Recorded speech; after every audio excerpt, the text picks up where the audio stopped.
How's it going, and welcome to No Fun Allowed's Guide Series on Candlekeep Mysteries, a 5th edition module. In today's video, we're going to be looking at the book, Sarah of Yellowcrest Manor. This murder mystery is going to take us all over the place, but not the players. Players don't watch this. DMs that want added insight on this excellent adventure, go ahead and stick around because we have a lot to cover.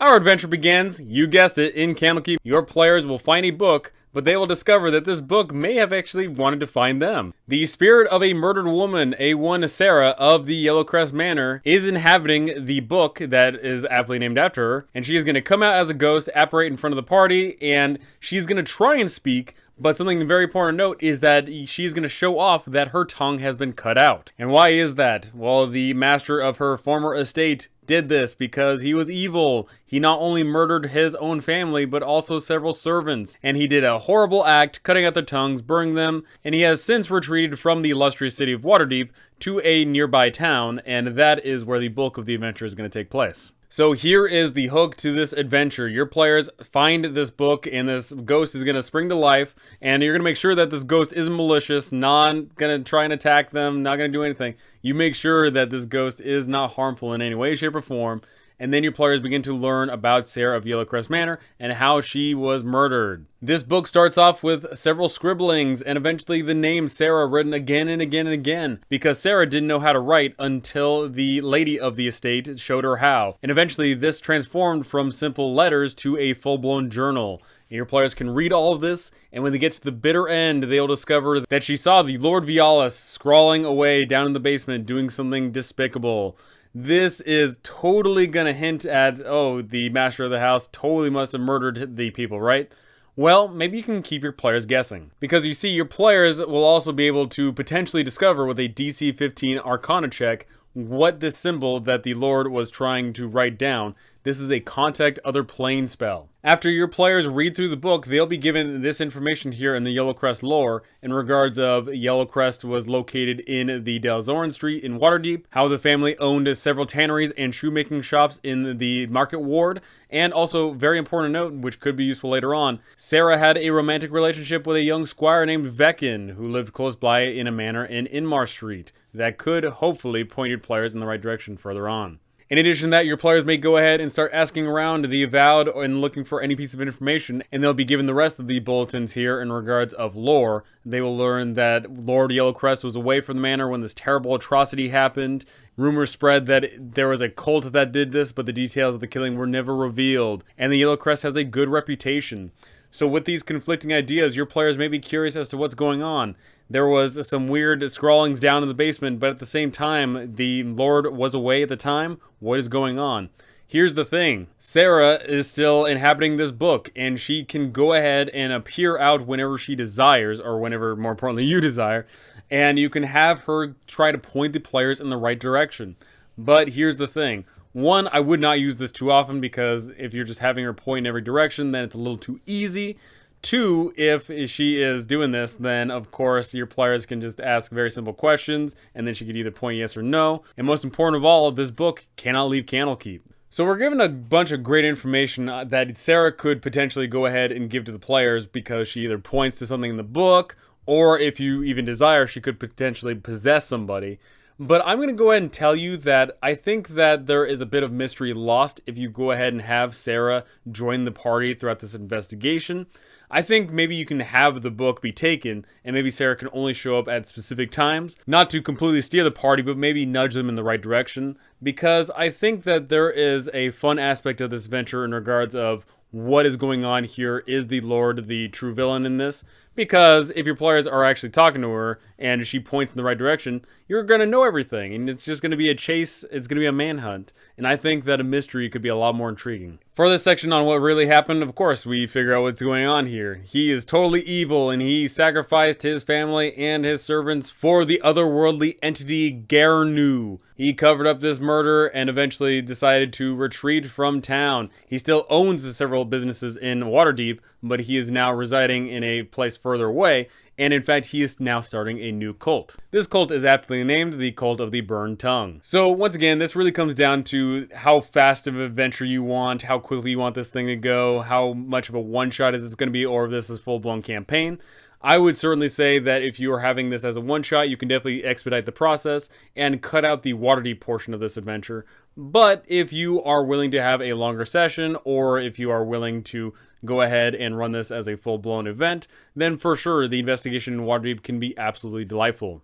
Before we get any further with the video though, I just want to give a huge shout out to all my amazing patrons up here. You guys are helping me out so very much. Thank you. Absolutely incredible. Thank you for all the amazing stuff that you're doing. I am putting out some content as well, and stay tuned on Patreon because I am going to be announcing some fun Candlekeep stuff going on over there. Secondly, I also want to shout out Foxglove Armor and the amazing maps that are coming out from her. She is putting out these amazing maps, so go ahead and check her out as well. Links down below. Incredible stuff. Emboldened by the pursuit of justice, trying to find Sarah's killer, your players can go ahead and make their way to Waterdeep. When they arrive, they do have several options at their disposal depending on what information that they know. The one most important one that they're probably going to know is the location of the manor itself. Should they arrive, they will go to the Yellowcrest Manor, and which is now owned by the Fallgarst family. When your players arrive, there will be a well-dressed butler named Arnulf, who will allow them to go ahead and make their way inside, and he will go ahead and allow the players to look around a bit. But Arnulf knows that there's nothing to be found in this house. Your players could theoretically go ahead and search around the house. They're not going to find anything. That certainly was part of my session that I ran. A lot of people were thinking to themselves, okay, there's got to be something in the basement. There's got to be something in the master bedroom. No, there's nothing. But the thing is that Arnulf can go ahead and give some juicy information about the Lord Vialis, and that can steer your players in the right direction. Should your players make their way to the market ward, they can go ahead and talk around to some of the businesses. With a combination of good persuasion or bribery, your players can learn the information that Lord Vialis actually now lives in Greenfast, not too far away from Waterdeep. They will also learn that an overseer comes by every so often to go ahead and pick up some of the earnings. So your players may be thinking to themselves, okay, maybe we go ahead and stay in Waterdeep for a few days and we wait for this so-called overseer. Once they do so, they'll meet with an elf named Farrell, and Farrell will have a company of cult fanatics, thugs, and veterans, and the driver of the coach that they're on is just a commoner. Your players may be combative and go ahead and try and jump this guy, or your players may be just persuasive and try and talk to this individual. Farrell is given an awesome amount of detail in regards of his trade, ideals, bonds, and flaws. Something very important to know about talking with this character is he is fanatical to a monstrous degree. Even if your players are able to charm Farrell, he will not give up any information about the cult. He is that secretive. He'll go on and spout about, oh, that was a terrible tragedy oh so long ago. But the thing is if things are cordial, then yeah, leave them as cordial. But if your players get combative with this, if they start asking some terrible questions, then he's going to ask them to leave. And if they don't leave, a combat could ensue. Or more importantly, because they're in the middle of a city, guards could be called upon the players. If it's clear that a fight is going to ensue, then Farrell is going to go ahead and order his guards to fight while he goes ahead and runs away. So once again, we're given this information here on how they'll act. The cult fanatics use either command or hold person, while the thugs and veterans go ahead and beat up on whoever fails these saves, which is honestly a pretty smart tactic. But here's the thing, you're still also in the middle of the city, and in the city of Waterdeep, you can't just go around beating people up. So it's inevitable that guards would be showing up here. My personal recommendation here is that the guards show up in 1d6 rounds, and that gives you a time to either beat them up or not get beat up, or allow for things to happen here, because a fight in the middle of the city, especially if blood is being drawn, could prove pretty disastrous. Once half of the bodyguards are slain, the other half will go ahead and surrender. These people are just everyday people. They're not going to fight to the death. And if they do surrender, they do have some great information to give up to the players. And also for treasure here, we get a decent amount. If your players are able to catch Farrell, then they can get a decent amount of gold and also a potion of superior healing. Pretty cool. So how do the guards interact with this whole thing? I would go ahead and say that once the guards arrive on scene, they immediately shout for everyone to raise their hands, drop their weapons, and if anybody continues, that's who the guards go ahead and fight. So the guards, the mercenaries, the thugs, all those people, they're going to stop fighting when the guards arrive, and they're going to plead their case. They're going to say, hey, we work for a certain noble, and we are just following orders, we're defending ourselves. And maybe your players have a certain case, but whatever the case may be, of course, if blood's been drawn, then things are going to go down. Maybe your players do get arrested. Maybe your players are held just for questioning. maybe something happens here, but I certainly think that there should be repercussions to having a combat in the middle of the city. For the last bit in the Waterdeep section here, we have Sir Veccan of the Broken Horn. Your players may remember that Sarah was in a relationship with Sir Veccan and go ahead and check him out. If they do so, they'll find a man who's a bit burly and has seen better days, but he is still kind-hearted. If the players start asking him some questions, he's going to give them some information. But more importantly, if the players say, hey, we know that Lord Vialis is over there in Greenfast, then Sir Veccan's going to say, yeah, that's cool. I don't want to go with you, though. That's my past. I'm going to leave that behind. But in reality, he's going to go ahead and hop on a horse and speed past the party because he wants vengeance. But that's going to be fun because, of course, your players get to meet Sir Veccan. He says no, but later on they can find him down there in the cult. With enough clues and evidence, your players will make their way to the village of Greenfast, and they will find a quaint and delightful little village that has a decent-sized population. And it's here where your players will be able to pick up more clues, and they're going to eventually be led to the cult hideout. In Area 1, we have the mayor's house. Your players can arrive here, and they can talk to Mayor Cara Fireni. She is going to go ahead and say, oh yeah, you know, how's it going? And if your players go ahead and persist and ask about Lord Vialis, and they are insightful enough and persuasive enough, they can discover that Cara's sister, Yeda, has fallen under Lord Vialis' sway and has gone to the estate that is being recreated and has not been seen in 2 months. In Area 2, we have the Bulging Cauldron. This is the tavern that your players can stop by, and it's here where your players will meet with Old Fargo. If your players ask Old Fargo and are persuasive enough, Fargo can go ahead and say, oh yeah, my son fell under Lord Vialis' sway as well. Once again, this part is excellent because you're given a lot of keys to finding this location, and your players don't need to hit every single one. Your players could theoretically just find one, and that's going to be more than enough to get them to the cult hideout. In Area 3, we have Lord Vialis' house. Your players can make their way here and probably try searching around the place. They can sneak in or also just bash the door in. But they'll discover that the house has been abandoned. It has not seen use in quite some time. This is going to hint that they are going to find Lord Vialis at the cult hideout. In Area 4, we have Farrell's house. If your players make their way here and didn't interact with Farrell in the city of Waterdeep,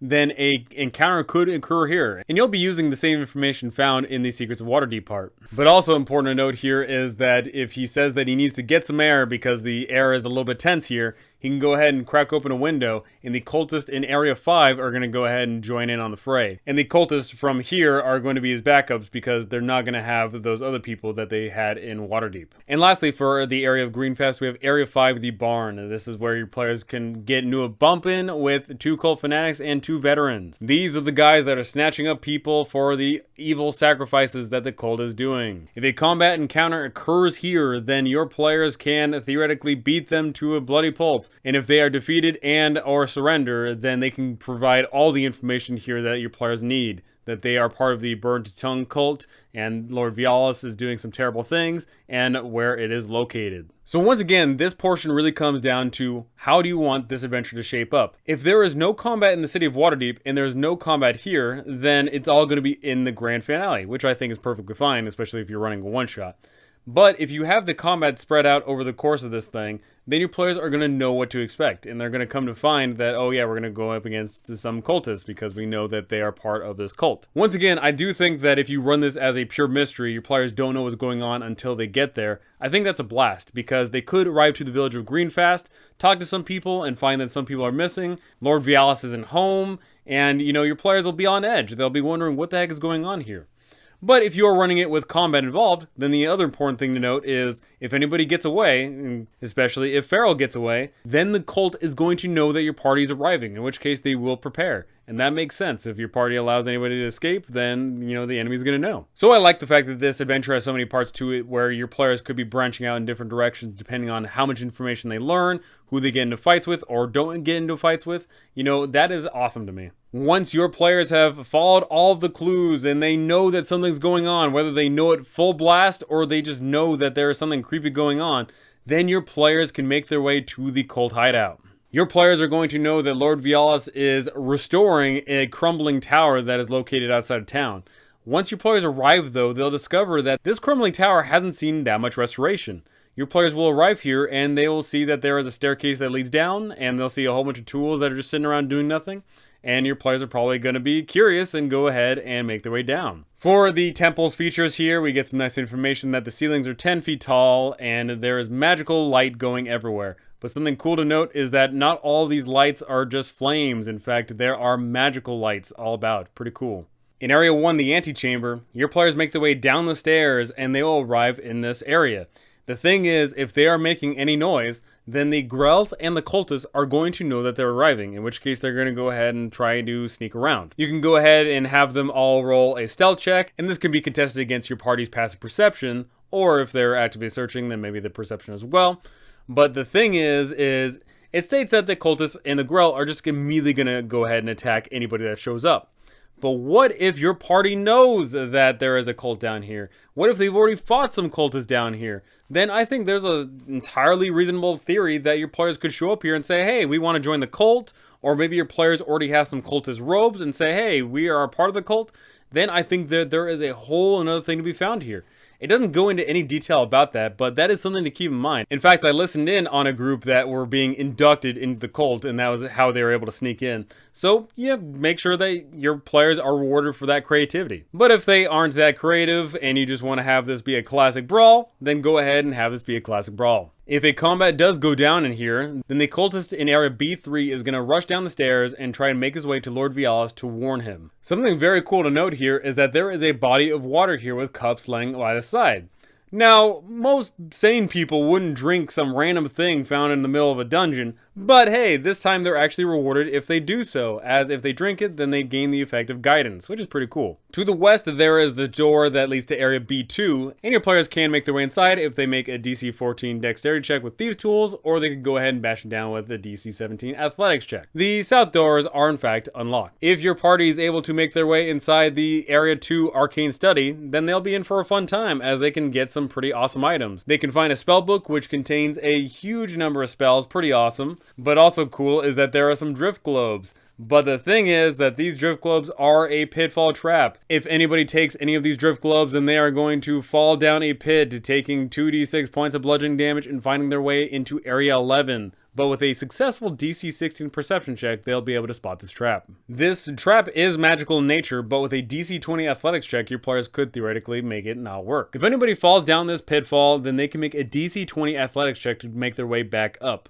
So, of course, some of the not-so-strength people are going to have to find another way back home. In the south of this room, there is a secret door that leads to area B5. And also very cool, located in this room, your players can find a Chimes of Opening, which is a pretty powerful item. In area B3, we have the dungeon access. Your players could make their way in here stealthy and find the cult fanatic, but if the combat is already ensued, then the cult fanatic is already going to make his way through the cellar. In area B4, we have the office. Very interesting here, Lord Vialis is so paranoid that he has set up this office, which is essentially a fake office, with a whole bunch of fake documents, and the reason why they're fake is because they're not actually pertaining to anything. So your players can actually spend some time here, and with a DC 15 insight check, they can discover that these things are just there for show. In Area 5, we have the Symbol Workshop. This is where the symbols of that strange alien entity are crafted, and there is also the secret door that leads up to Area 2. In Area 6, we have the Study. Your players can make their way inside of here and discover a veritable hoard of books that will sell for a pretty decent amount, 300 gold in total, not bad.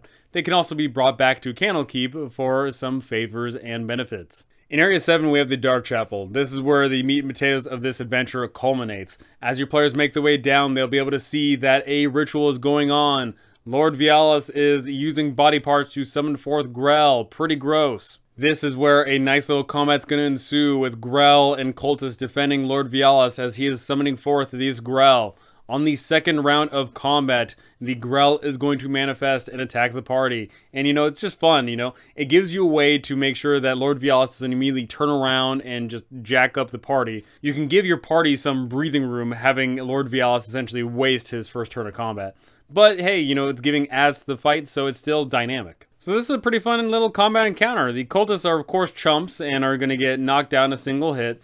But you also have the Cult Fanatics, which can be doing quite a handful, especially if more reinforcements show up during the fight. You have the Grell, which are kind of like tar pits. They have a decent amount of health, and they theoretically could do a lot of damage if they poison anybody. But of course, Vialis is the real villain here. He is very powerful. He's not going to do anything until round 3, though. That is going to give your players hopefully enough time to deal with all the ads. But once that 3rd round kicks in, that's when the real stuff's going to happen. That's when those big spells are going to be shot out. That is when, if your party gets into melee, then he's going to use the Robe of Scintillating Colors to try and blind them. You know, these things are massive. And something very important to note here is that he's got a spell scroll of Teleport. He is going to use that if he knows that the battle is lost.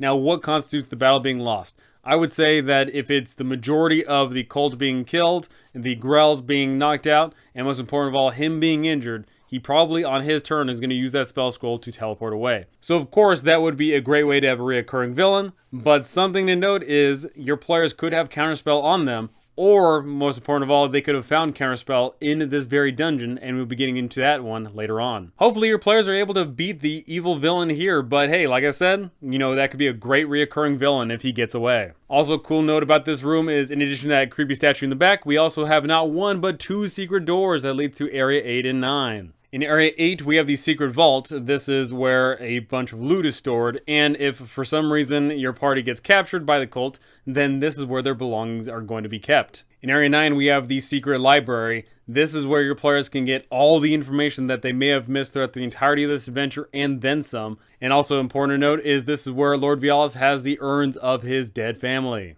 In Area 10, we have the Ossuary. Pretty gross stuff, a whole bunch of bones here. They're not pertinent to this adventure, but it's clearly evident that Lord Vialis is building up to something. He wants to use all these bones for a grand ritual later on. Which, hey, you could expand upon this adventure, of course. Maybe if Lord Vialis continues to do these terrible things, then maybe he's able to summon something greater than a Grell.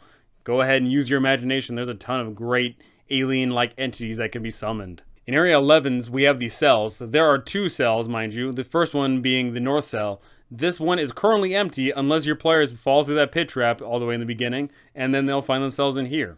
In the South Cell, that is where your players are going to find Yeda, and they can also find Sir Vekin. There's also a host of other prisoners, Jalrax, Durs, Sephra, and Ashlan, and your players will probably be, you know, good and deal with all the evil cultists around here and go ahead and save the day. In Area 12, we have the Acolytes Training Room. Once again, your players are going to be able to find more cultists here, but something very important to note is that one of the cultists looks exactly like that bartender that they may have seen before. That one looks like young Fargo. So your players could theoretically get into a fight here, and then they'll say, hey, you know, let's go ahead and knock out young Fargo, or maybe just talk to him and get him out of the situation.